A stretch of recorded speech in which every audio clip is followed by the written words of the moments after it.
Okay fellas, here's the trailer. It's an aluminum housing, and what we're doing is we're basically making it steel, transferring it to a steel spring over instead of a torsion axle with a 4-inch lift.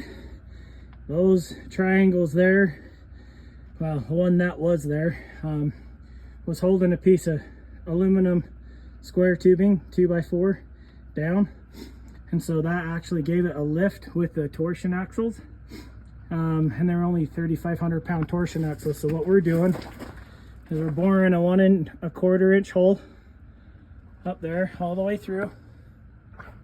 Then we're putting some 1 1/4 inch round bar with this. That's a 3/4 hole right now, but it's just so that I can make sure to drill right where I need to be, the 7/8 hole for the 7/8 bolts. So we'll weld those in, and then we'll put this steel over the top of it and run a 7/8 bolt through it. Then we'll come down here and weld these tabs for a spring. So we're going to convert this into a double axle spring trailer instead of a torsion trailer with a 4-inch aluminum lift. The reason why we're doing this, as you can see, that axle right there decided to go missing. So when he drove over top of the axle, then he realized that maybe that wasn't the greatest idea. So we already did the hitch right there. That hitch is fully encased in steel. It was aluminum. It had these bolts in it, and basically what had happened was that whole top piece ripped through the aluminum because they didn't put any anti-crush sleeves inside the aluminum when they bolted it, so it didn't stay. So what it did was it wallered the holes out. So what they did, so this is the original size hole, they just upsized the hole and put new bolts in it and thought that was good enough. Now what I've seen is the trailer companies are using these bolts here, going all the way through down to the bottom and through the side to make sure that this doesn't happen. So what I had to do is come in here and build a piece that fully encased. As you can see, that's all steel under there. Basically fully encased that whole entire front hitch and then re-weld the hitch on. So he had me do this as well because the front axle, so you can see the rub marks on this side as well.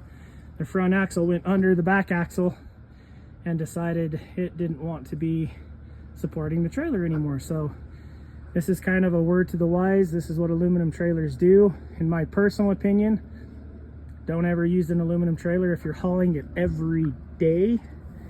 If you're hauling it once every weekend or every other weekend or 2 times a year, they're great. But if you're hauling them every day, this is a construction trailer, so he uses it every day. So not my ideal setup, but we're gonna make this work and make it last for as long as he wants. Okay, well fellas, this is what you're gonna get.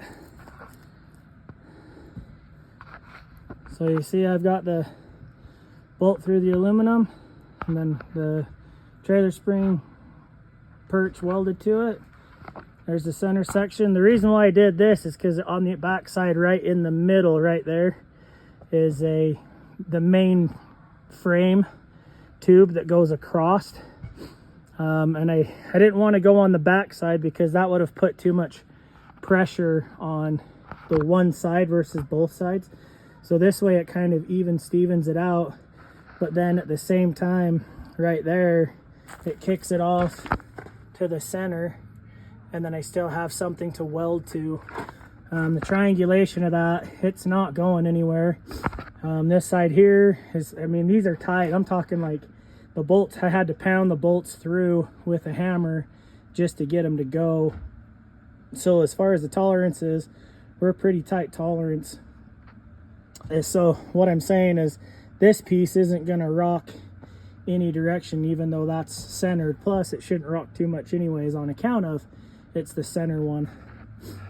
But there's the front one. There's another beam right up there at the top. That's why this is kind of at the front and that one's kind of more in the center. There's nothing back here as far as the inside of the frame, so I would like it to all look like that, but you have to do what you have to do. But yeah, we're all wired up, everything's torqued. I had to actually, these brackets here, they get welded on, or they get bolted on back here with these bolts, but I actually had to tack weld those because when I went to go tighten the bolts down, they had spray painted them when they painted the axle, and what that did, it made the thread harder to actually thread, and the teeth on the back side of that isn't tough enough to grip, so it stripped every one of those out. So I actually had to weld them down just to hold them still.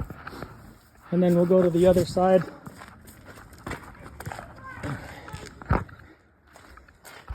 And that's what it looks like with the tires. They are centered in the wheel well. They don't stick out much past that. That's straight down. So, and these are a little taller tire. We ended up with about probably another inch lift on the trailer with a taller tire size, and doing what we did with the axles in the spring. So actually it's a win. He said he'd rather go taller than shorter. There you go.